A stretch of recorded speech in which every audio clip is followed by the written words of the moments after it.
Good morning and welcome back to our channel, The Adventures of Margo the Carthago. I'd like to start this video first of all by saying we're really excited and very, very grateful.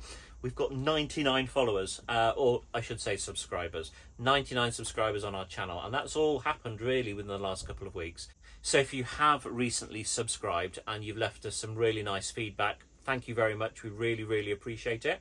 Thank you for your ongoing support. If you're watching this video and you haven't subscribed, please like and subscribe down below. We'd be very grateful for your support.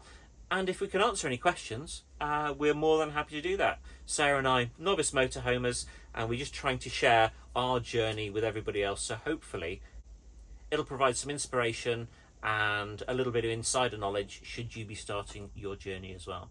So today's video is all about having a little look around the inside of Margo. Let's crack on. So today we're going to do a bit of a guided tour around Margo.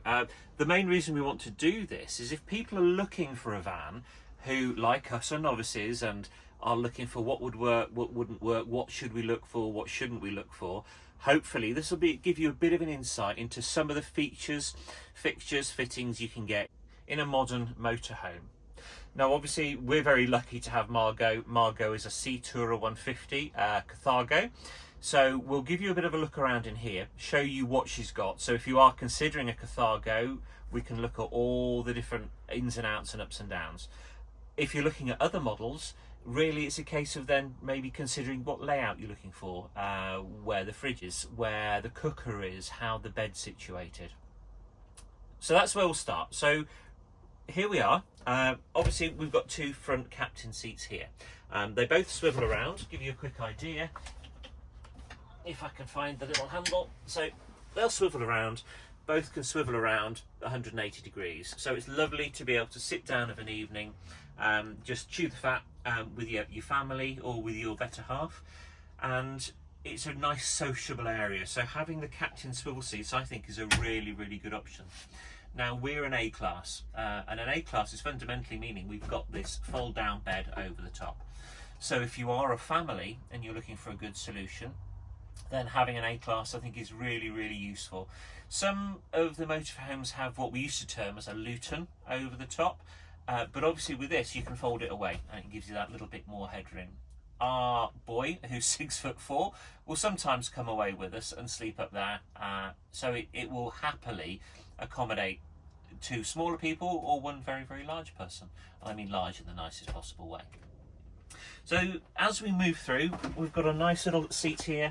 Underneath here, we've got some cracking storage. Now for us, that's where all the bits and pieces go for the dog. So we've got the dog track, snacks, grooming bits, feed, etc. So it's easy to get to from the inside as well as the outside. That then goes down there. And that also doubles as a step. So I'll show you in a minute when the bed comes down, that doubles as a step to go up there. Super duper. We've got our little telly that folds away. Now, again, not every motorhome will have a telly that folds away like that. They will have them in other places. But it's just something to bear in mind. A lot of the time when you're camping or motorhoming, a telly isn't really the most important thing. You're outside, you're walking, you're enjoying the fresh air and nature. However, if it does start hashing it down with rain and you want to sit inside and just chill, then you've obviously got this facility here. So that's an Alphatronics TV. It's just a standard telly. It's wired in through Freeview, but you can get all your singing and dancing satellite dishes on the top, which you can get to sites, and we don't have one, but they can sort of whiz around and zoom in onto the best signal. So a telly is a good advantage. We've got lots of storage in here. Storage is something that for us was really, really important. We're hoping in the next 4 or 5 weeks to get over to the continent. So if we're going for a week or so at least, you need plenty of storage. We've got things like hats and scarves and medication and stuff in this little one here. But then as we look around, you've got lots of higher up lockers here, some which are reasonably empty at the moment. Show you one of our Bibles, the Britstops directory. Big shout out to the Britstops crew, because this is a cracking book. Join them, get the book. It gives you a huge amount of information for where to stop. So lots of storage lockers. One thing I like about these lockers is they lock, and they lock really, really well. inside the backs of the lockers are actually carpet lined as well, and that provides for a great amount of insulation from sound, but also to keep everything in there nice and warm and dry. And they click in nicely and they click to lock. Nice build quality there, and that's one thing that we're very lucky with Margo. With it being a Carthago, we've got plenty of storage space, but the build quality, as you can hear, it's really nice. Doesn't slam open, doesn't slam shut. Really handy. Table for sitting around. Let me just move this seat a little bit further forward. So table here, fully adjustable. Now, a lot of people do say that certainly in these vehicles the tables are a bit big. I would probably agree, slightly too large. However, having said that, when it's just myself and Sarah, we're able to sit around, we're able to eat. What we would do is we'd obviously turn the captain seats around, because it's a bit weird not having any view. Or what we do quite quickly is we just fold those down, and as you can see, we're up in the peaks at the moment, so we've got nice views across the Peak District. Cameraman Sarah, camera woman Sarah, camera person Sarah. Let's get the bits right. Getting some shots over there. So a nice table. Some people have cut the table down and made it slightly more square. It's each to their own, but it's a lovely facility to have, just to be able to sit and eat out of an evening. Some of us have to work, we're on the move, so if you've got your laptop out, you can just pull over, you get some work done, and then you can crack on again as well. And as I said, it moves all over the shop, so you can have plenty of flexibility as to where the seat goes. Another consideration has to be, if you're going with family, seat belts. So you will see lots of vehicles, and I've seen lots of chat online at the moment talking about, hang on a minute, if it's a 6 berth but you've only got 4 seat belts, what do you do? As far as I'm concerned, if you've got 4 seat belts, you can only take 4 people legally. So it's something to be borne in mind. Now, as Sarah will probably zoom around, you can see here we've got our 2 seat belts there. One seat belt that we will use, the one on the left, we will use frequently, because you can just have a person sat there. But the second seat belt, if we were going to use it properly, we'd take this bolster cushion out, and then we'd rearrange the furniture underneath a little bit to make it a proper 2 seat belted person. But at the moment we normally only had 3 of us in here, so that works quite well for us. But yeah, certainly be aware of that.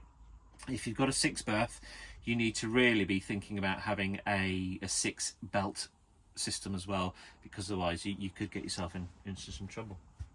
So carrying on, so we've done here, give you a bit of an idea about the bed. As I said, this is the A-Class, and this is the benefit of the A-Class. So we've got the bed here, sits up there, little click handle, and it gently, with a little bit of help, will come down. It's all spring loaded, excuse the noises, it's all spring loaded, and it comes down to here. Curtains, obviously we've got the blinds at the front screen, so it will be complete blackout. You've got a storage facility up there, you can just see behind there. You've got a light switch as well, so you can have complete privacy within the bed up there. And to put it away, all we do is we put the curtains back in, make sure nothing's caught, and just gently, it's not too heavy, just gently work with the springs. Again, making sure everything's kept tucked in so nothing goes astray, and up she goes. Simple as that. Not too heavy, not too hard.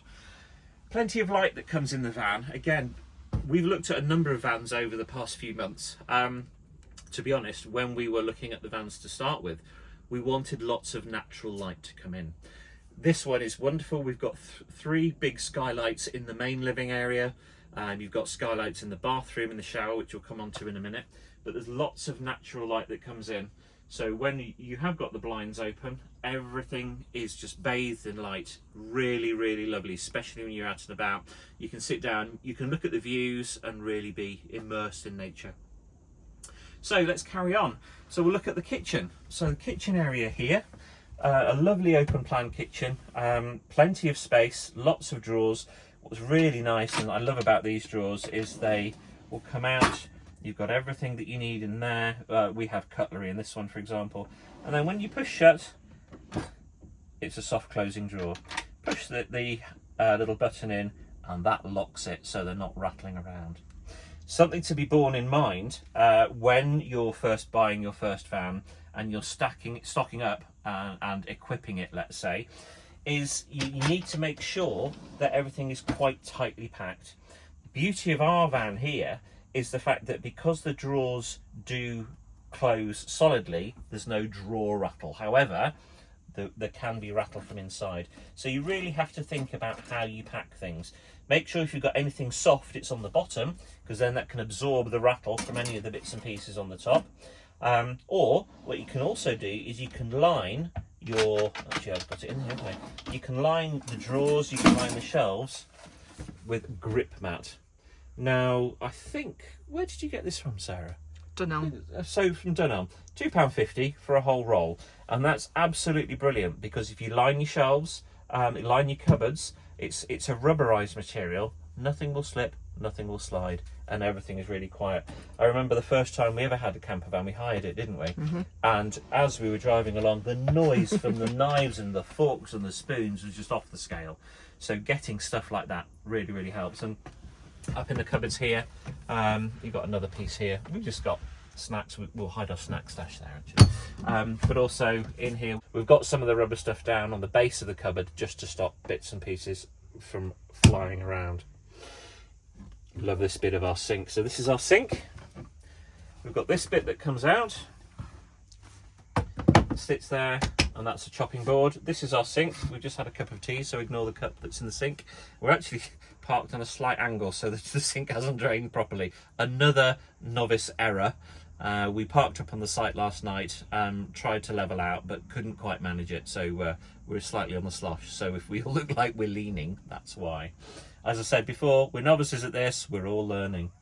So you've got sink in there. We've got our coffee machine there. We've put in a four-way splitter plug there, plugged into the mains. So when we're on electric hookups, we've got more sockets. There is the one socket here, but if you've got, for example, this, or you want to plug in a toaster or anything else like that when you're on a site, that really, really does come in handy. And here's the gas stove. Really useful piece of kit, either for boiling the kettle for a cup of tea in the morning, making bacon sandwiches, any kind of cooking that you want to do, obviously. You've got a window here, so it's great to have the window open, and it's essential to have that bit of ventilation in the motorhome.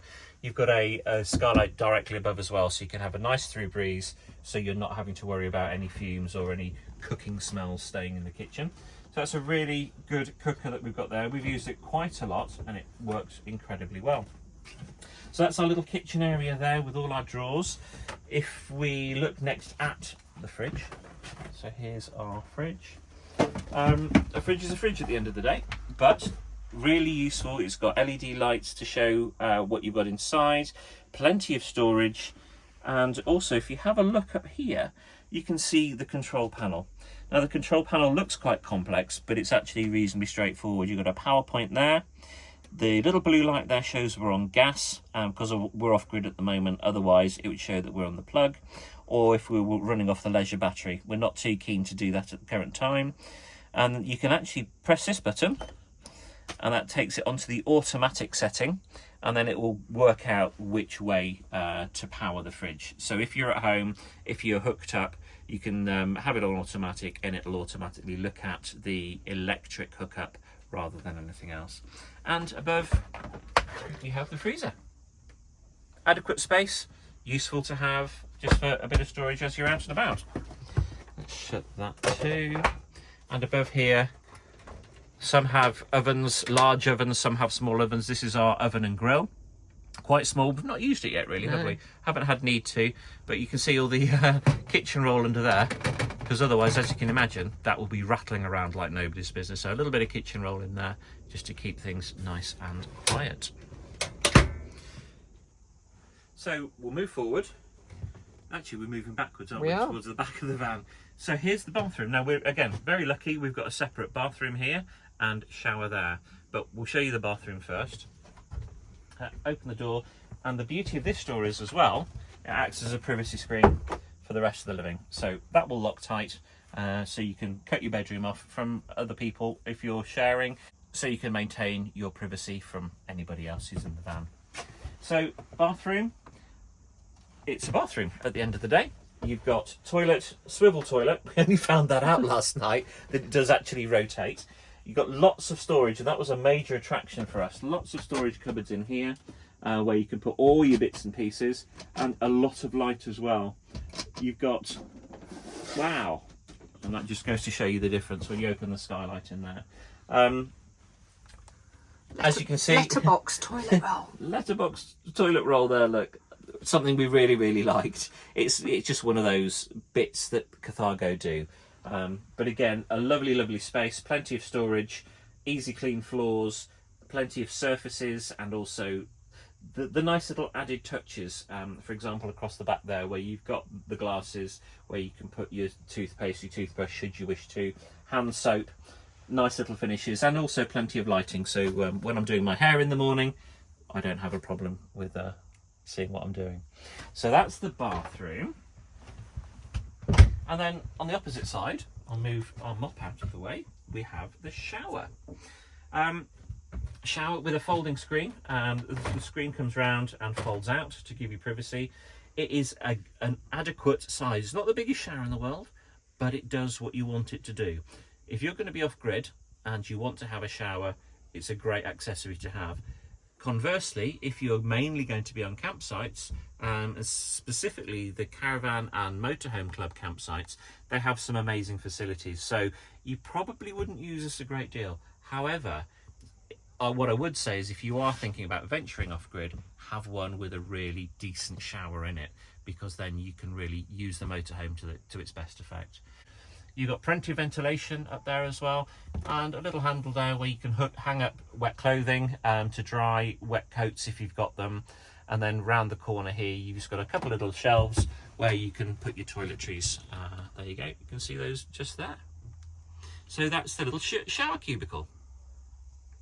And then to the bedroom. So, as I said, our version of the Carthago is a C-150 QB, and QB stands for Queen Bed. So this is our queen bed in the back of the van. Lovely and comfortable. Again, lots of storage. You've got wardrobes here to the left and to the right. You've got little cubbies to the left and the right as well, along with above your head storage. Reading lights either side with a little USB charging point. So Sarah can charge her phone, but I can't charge mine. Oh dear. But never mind, these things are sent to try us. We've got storage under the bed. You can see down here, two great big pull-out wardrobe storage drawers, and you've got them either side as well as one here too. So there's no end to the storage that is available in this unit. You've got space to store your shoes underneath the steps that come up to the side of the bed. I think my only criticism would be is the space to move around the bed. Yes, you can get up in the morning. And then you've got to sort of really squeeze yourself around the corner to get back out again. I say that, however, there are lots of people out there who would give their right arm to have a bed like this and to have a van like this. We're very lucky to have this wagon, and this is, if you've seen our previous videos, just one of the little things that we're going to have to work with Margo just to be able to get around it. So if you are thinking about a motorhome, one of the key things we would urge you to bear in mind is think about your sleeping arrangements. You can either have a queen bed at the back like this, fixed. You can have what they call a transverse, which goes across the back. So one person would lie at the back, one person would lie this side, going across. Or you can have two singles. So you'd have a bed that side, and then a bit of an alleyway down the middle. To be honest, if we had our time again, we would probably go for the two singles, mainly for the ease of access. We're, as I said, very lucky to have this, and we're going to work through it. But really consider that. If there was one thing I'd urge you to do, is really think about how the layout wants to work for you in your situation. There are lots and lots of vans out there who have the twins, who have the doubles, but I would probably say the most important thing to think about is that, because you're going to spend 7 or 8 hours if you're lucky in bed, and you want to be able to have that flexibility of movement, and it needs to suit you and your needs. But we're very happy with, as I said, very lucky to have what we've got, but it's just something for, if you're looking for a motorhome, really bear in mind, because I think that's probably the one area that we've maybe come unstuck on, just to be brutally honest. But having said that, you know, we're still very lucky, and we greatly appreciate that we've got a wonderful van like this. So we've got a lot of floor storage. I'll show you this one to start with. A little press of the button and the handle pops up. And underneath here we have, it's also again spring loaded, very well made. We've got a nice deep storage facility. Oh, comes down, in which we have our Shark. So we have our Shark handheld hoover. Does an amazing job just to get under the edges, under the surfaces when we want to hoover up. Really useful piece of kit, very powerful. Has two settings. It has the nozzle setting and a brush setting as well. So if you need to clean any upholstery, you can do. But I would highly recommend the Shark handheld. Great piece of kit. From Asda. From Asda. Okay, easily rechargeable. So that sits in there. But also the beauty of this van is it's fully winterized. So the gap between the actual floor and this floor is quite substantial. There's lots and lots of insulation in there. So when it came to winter time, we had no problems at all with any of the pipes freezing or anything like that, because it's so well insulated. So again, just think about that if you're thinking about going skiing in your motorhome, or you're thinking about going up to the Highlands of Scotland in winter. Something to bear in mind is just how winterized is it, because the last thing you want to be doing is having any frozen pipes and having any leaks. That was one of the things that attracted us to this wagon, is basically because it's made in Germany, they fully winterize it, and that's one of the plus points. And also, as you can see, we've got hinges on these doors as well. So instead of them just lifting out completely, they are hinged, so that it makes them really, really easy to use, and they lock down like that. And another storage facility, and we term this as our secret gin locker. Undo that one, and up it comes. So lots of space in here as well. So we won't show you that. So we keep lots of bits and pieces in here, a lot of our drinks and things. But also under here you've got your grey waste tap. You've got your tap to empty the boiler, and you've got your main water tank emptying device as well. So in winter you can obviously empty the boiler so nothing freezes. Not that we're worried about that, but it's always best to do so. And you can also empty your clean water tank. We've got two water tanks in this. You've got a grey waste and a blue water. So the grey waste is obviously everything that comes out of the tap. You've got your typical toilet cassette that's in the side of the wagon, but you've got the onboard grey waste, and obviously your water tank as well. I believe each tank is 100 litres, so you've got more than enough. The only thing I would say is, if you are in a wagon and it has onboard water, just be aware of your gross vehicle weight. If you're filling up with water and you've got the kids on board and all the kit and caboodle to go away, just be very aware of your weight. Sometimes it's worthwhile just going to a weighbridge, weighing yourself in, just to check that you're legal and above board. Because if our friends at Vosa were to pull you over, you know, it wouldn't be a very pleasant start to your holiday. So just bear that in mind. So we'll pop that lid back down there. Shut that too. And the last thing we'll show you is the control panel. Now, different motorhomes are going to have completely different control panels. I'll show you ours. It's very, very user friendly. It's all touch button and it's easy to understand. And that's what's really important for us. The last thing you want to be doing is getting into a van and your battery discharging for whatever reason you're not sure, or how full your water tank is, and all this kind of malarkey. So I'll give you a quick tour of our control panel, which is up here. So across the top you've got your main power, you've got the 12 volt, you've got your tap for the water, you got your tap for the water pump, and then you've got your in-van entertainment. So I'll switch all of those on and that will just give you an idea. So we've got a button down here, and this button, if I press it, that shows you a scale. Now that's our leisure battery. So you can see we've been using quite a lot overnight. The solar panels are charging it, but our leisure battery is a little bit low. This is our main vehicle battery. So again, goes up to the green so we know that the main vehicle battery is okay. And this is our water tank. So it's showing we've got just under half a tank of water. So those key things are really, really handy to know.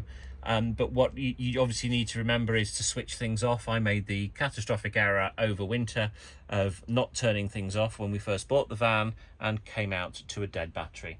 So it's always a case of remembering, turn off your in-car entertainment, turn off your water pump, turn off your 12 volt, and you'll see the lights go out. So then you're saving power, and then any power that you've got going to any solar panels on the roof will go into the system and will then be recharging your battery. The other control panel we have here, so you've got things like van temperature, water temperature, whether you're running on gas or electricity, fan, and timers. So you can scroll through each of those, as you can see each one flashing, and that tells you what you've got and what you're using. So for example there, we can see we're on gas at the moment. If you wanted to change it to a mixture of gas or electricity, you literally just scroll through the options or come back again. And that's exactly the same for if you're looking at this one, which is the van temperature. You can just look at that and it's set at 17 degrees for the current time. So a very, very useful but user-friendly piece of kit to have. So when you are looking at your van or any van that you're looking for, just check to see that you've got a reasonably useful and user-friendly piece of kit up there like that, because then you're never going to be struggling with anything to do with batteries or temperatures or anything like that. You'll be good to go. Well, that's a bit of a brief insight to the inside of Margo. On another video, we'll show you the outside, the storage lockers, the gas low system, the garage and bits and bobs. But hopefully that will give you a bit of an insight into our van that we're very, very fortunate to have, and a few bits just to look out for when you're shopping around. So think about your bed, think about the layout in the bedroom. It's going to be really, really important that you get that right, and that's purely from our own personal experience. The lounge area is lovely. It's a lovely facility to have to sit around of an evening. Your kitchen, whether you're going to use it or not, it's a great facility to have. And as you get more and more confident in motorhoming, as we've found, you may use the kitchen that little bit more. We've got an awning outside, and we've got our chairs and tables in the back of the garage, so we like to barbecue in the warmer weather, so we will probably use outside a little bit more. But so many bits and pieces for you to think about. Think about your underfloor storage, think about your insulation, how winterized it will be, because let's face it, you know, our winters are getting milder, but however, over the past few years, we've certainly had some times when it's gone down to -10, -15. So making sure that your pipes are all insulated and are within the van rather than hanging outside the van, because if they're exposed underneath in the chassis, that's when you could potentially get problems, and you might not know about it until it's too late. So just think about the winterization. You'll have noticed as well in our living area, we've got blankets over the seats. It's just to try and keep them nice and clean. We've got beige leather and suede upholstery, lovely and comfortable, but I'm paranoid about getting it a little bit dirty because we want to try and keep it as nice as we can. So having seat covers or just blankets over the seats is something that we've wanted to do. But yeah, that's about it really. Hope you've enjoyed the video. Hope it's given you some insight into maybe what you could consider when you're looking for a van. More than happy to answer any questions if anybody has them. We spent a lot of time looking for this one. As I said, the only slight hitch was the bedroom. However, we're going to make that one work. But if you're looking for another van and you're after some novice input, as we are novices, more than happy to help. So thanks for watching. Please like and subscribe to the channel. Would be absolutely delighted if you would do, and we'll look forward to seeing you on the next video.